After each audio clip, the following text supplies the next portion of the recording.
మారిపోతున్నాయి. షేక్ హసీనా ప్రధానమంత్రి పదవికి రాజీనామా చేయడంతో ఆ దేశ ఆర్మీ చీఫ్ కీలక ప్రకటన చేశారు. దేశంలో సైనిక పాలన విధిస్తున్నట్టు తెలిపారు. దేశంలో శాంతి భద్రతలను అదుపులోకి తీసుకొచ్చేందుకు ప్రయత్నిస్తున్నామని స్పష్టం చేశారు.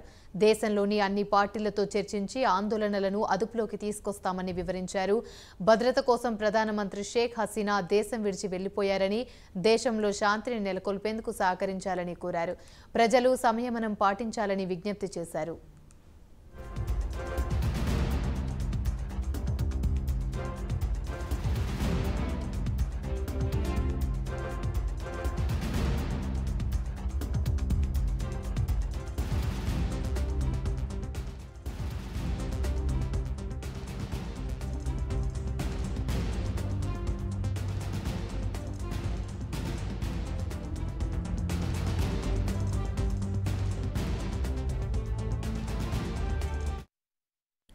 బంగ్లాదేశ్ ప్రధాని షేక్ హసీనా రాజీనామా చేశారు. ఆర్మీ హెచ్చరికలతో దేశం విడిచి వెళ్లారు. రిజర్వేషన్ల విషయంలో హింసోన్మాదం చెలరేగింది. నిరసనకారులు ఢాకాలోని తన అధికారిక నివాసాన్ని చుట్టుముట్టిన నేపథ్యంలో షేక్ హసీనా బంగ్లాదేశ్ను విడిచి వెళ్లిపోయారు.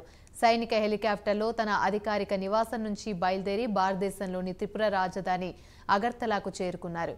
షేక్ హసీనా భారత్కు వచ్చిన నేపథ్యంలో భారత్ బంగ్లాదేశ్ సరిహద్దులో హై అలర్ట్ ప్రకటించారు. కుచ్ బెహార్, పెట్రోపోల్ సరిహద్దుల్లో భద్రతను పెంచారు. సరిహద్దుల్లో బలగాలను బీఎస్ఎఫ్ అప్రమత్తం చేసింది. బంగ్లాదేశ్లో నెలకొన్న పరిణామాల నేపథ్యంలో ఈ మేరకు బీఎస్ఎఫ్ ఈ చర్యలు తీసుకుంటుంది.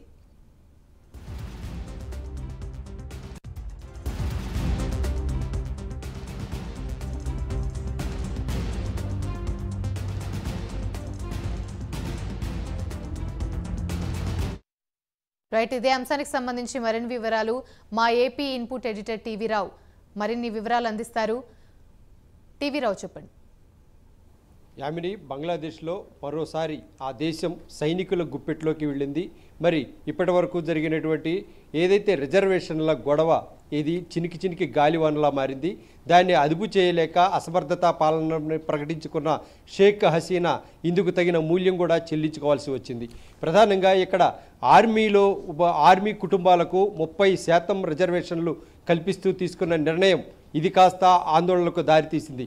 ఈ ఆందోళనను ఆదిలోనే అంతం చేయాల్సింది మాని ఏదైతే చర్చలు సంప్రదింపులు అంటూ కాలయాపన చేసిన హసీనాకు ఇది గొడ్డలు పెట్టుగా మారింది. మరి దీంతో దాదాపుగా తొలుత ఈ కోటాకి సంబంధించినటువంటి అల్లర్లలో ఆందోళనలో విద్యార్థి సంఘాలు భారీ ఎత్తున పాల్గొన్నాయి.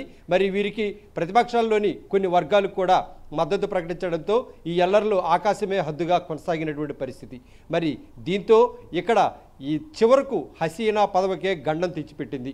మరి ఈ అల్లర్ల నేపథ్యంలో ఇప్పటికే దాదాపుగా తొలి విడత జరిగిన అల్లర్లలో అయితే 200 మందికి పైగా అసూలుబాయిగా వీరిలో ఎక్కువ శాతం విద్యార్థులే మరణించారు. మరి ఆ తర్వాత కూడా ఇక ఈ ఉద్యమం మరింత హింసాత్మకంగా మారుతుంది. విద్యార్థులు అసూలు బాయటం, అలాగే చాలామంది సైనికులు అధికారులు కూడా దీనిలో మృత్యువాత పడిన నేపథ్యంలో ఏదైతే విద్యార్థుల నిరసన పందా మార్చుకుంది. ఈ పందా మార్చుకున్న నేపథ్యంలో కేవలం ఏదైతే సహాయ నిరాకరణ ద్వారానే ఉద్యమాన్ని సాధించి ఏదైతే తాము కోరుకున్నటువంటి విధానాన్ని అమలు చేస్తామనే విధంగా విద్యార్థులు రోడ్డు ఎక్కడం జరిగింది. మరి ఈ సందర్భంగా జరిగినటువంటి ఆందోళన కార్యక్రమాల్లో ప్రధానంగా ఏదైతే రెండో విడత అల్లర్లలో ఆందోళనలలో షేక్ హసీనా రాజీనామాను కోరుతూ ఇక్కడ ఉద్యమం చెలరేగింది. ఈ ఉద్యమం చెలరేగిన నేపథ్యంలో వీరందరూ కూడా ఓ సమావేశం ఏర్పాటు చేసుకున్న నేపథ్యంలో అవామీ లీగ్తో పాటుగా ఏదైతే షేక్ హసీనా ప్రధాన పార్టీగా ఉన్నటువంటి అధికార పార్టీగా ఉన్న అవామీ లీగ్తో పాటుగా జుబో లీగ్, ఛాత్రా లీగ్ పార్టీలు కూడా దీనిలో మూకుమ్మడిగా దీనిలో జాయిన్ అయ్యి ఈ సమావేశం సందర్భంగా మళ్ళీ అల్లర్లు చెలరేగాయి. ఒకరిపై ఒకరు రాడ్లు, కర్రలు, కుర్చీలు, అలాగే చేతికి ఏ మారణాయుధాలు దొరికితే వాటితోటి దూసుకుపోయారు. ఈ సందర్భంగా పోలీసులకు, అలాగే విద్యార్థులకు, అలాగే ఆందోళనకారులకు మధ్య కూడా పెద్ద ఎత్తున దాడి జరిగింది.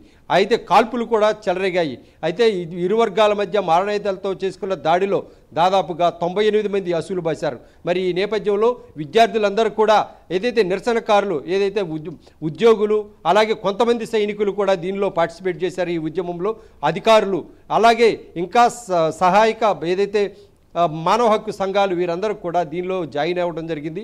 ఢాకాలో ఉన్నటువంటి షేక్ హసీనా ప్రధాన కార్యాలయాన్ని అధికార గృహాన్ని ముట్టడించడం జరిగింది. దీంతో చేసేది లేక గత్యంతరం లేక తక్షణమే రాజీనామా చేయాల్సి వచ్చింది. రాజీనామా చేయడంతో పాటు ఆమె భారత్కు ఏదైతే తరలి రావడం జరిగింది. మరి ఈ నేపథ్యంలో ప్రస్తుతం ఆమె ఏదైతే బంగ్లాదేశ్లో ఉద్రిక్త పరిస్థితులు నెలకొన్నాయి. ఎక్కడికక్కడ బంగ్లాదేశ్లో ఉన్నటువంటి 12 జిల్లాల్లోనూ ఒకటే పరిస్థితి, ఆందోళనలు మిన్నెట్టుతున్నటువంటి ఈ తరుణంలో భారత్ కూడా అప్రమత్తమైనటువంటి పరిస్థితి. ఈ భారత్ ఏదైతే బంగ్లాదేశ్లో ఉన్నటువంటి భారతీయులందరూ కూడా అప్రమత్తంగా ఉండాలంది. ఎటువంటి సహాయక చర్యలు కావాలన్నా కూడా ఏదైతే రాయబార కార్యాలయాన్ని సంప్రదించాలని టోల్ ఫ్రీ నంబర్లు కూడా విడుదల చేయడం జరిగింది. మరి ఈ నేపథ్యంలో బంగ్లాదేశ్లో ఏదైతే షేక్ హసీనా అధికారంలో ఉన్నప్పుడల్లా భారత్ చాలా సహచర్యంతో స్నేహభావంతో కొనసాగుతూ ఉంటుంది. మరి ఈ నేపథ్యంలోనే అదేదో స్థానికంగా జరిగినటువంటి అల్లర్లు కాబట్టి ఏదైతే ఆ దేశం విడిచి వెళ్ళిపోతే ఎక్కడైనా ప్రశాంతంగానే ఉంటుంది షేక్ హసీనా పరిస్థితి. కాబట్టి ఏదైతే ఇది దేశాల మధ్య సమస్య అయినప్పుడు తాను ఏ దేశానికి వెళ్ళాలనేది ఆలోచించుకోవాలి. అయితే కనుక నిరసనకారులు ఏదైతే ఆందోళనకారులు ఆ ఉద్యమకారులు అందరూ కూడా నేరుగా వెళ్ళి ఏదైతే ఢాకాలో ఉన్నటువంటి తన స్వగృహాన్ని ఏదైతే అధికార గృహాన్ని ముట్టడించిన నేపథ్యంలో ఆమె తక్షణమే తనకున్నటువంటి అందుబాటులో ఉన్నటువంటి హెలికాప్టర్తో భారత్కు బయలుదేరారు. మరి ఈ నేపథ్యంలో భారత్ కూడా అక్కడ ఉన్నటువంటి భారతీయుల కోసం చాలా అప్రమత్తం చేసింది. అయితే ఇప్పుడు చూస్తే సైనిక పాలన ప్రస్తుతానికి ఈ త్రివిధ దళాలన్నీ కూడా ఏదైతే ఆందోళనలు అరికట్టేటటువంటి పనిలో ఉన్నాయి. ఇక సైనిక పాలన కొనసాగుతుంది ఇక నుంచి. ఈ నేపథ్యంలో అందరూ ప్రశాంతంగా ఉండండి. ఏదైతే ఆందోళనకారులు విద్యార్థులు కోరుకున్న విధంగా రాష్ట్రంలో దేశంలో ఏదైతే షేక్ హసీనా పాలన విరగడైంది కాబట్టి ఇక ముందు ఎటువంటి సమస్యలు ఉండవు, ప్రశాంతంగా ఉండేటందుకు కొనసాగించాలని ఆర్మీ చీఫ్ ప్రకటన జారీ చేయడం జరిగింది. ఆమెని రైట్, థ్యాంక్ యూ.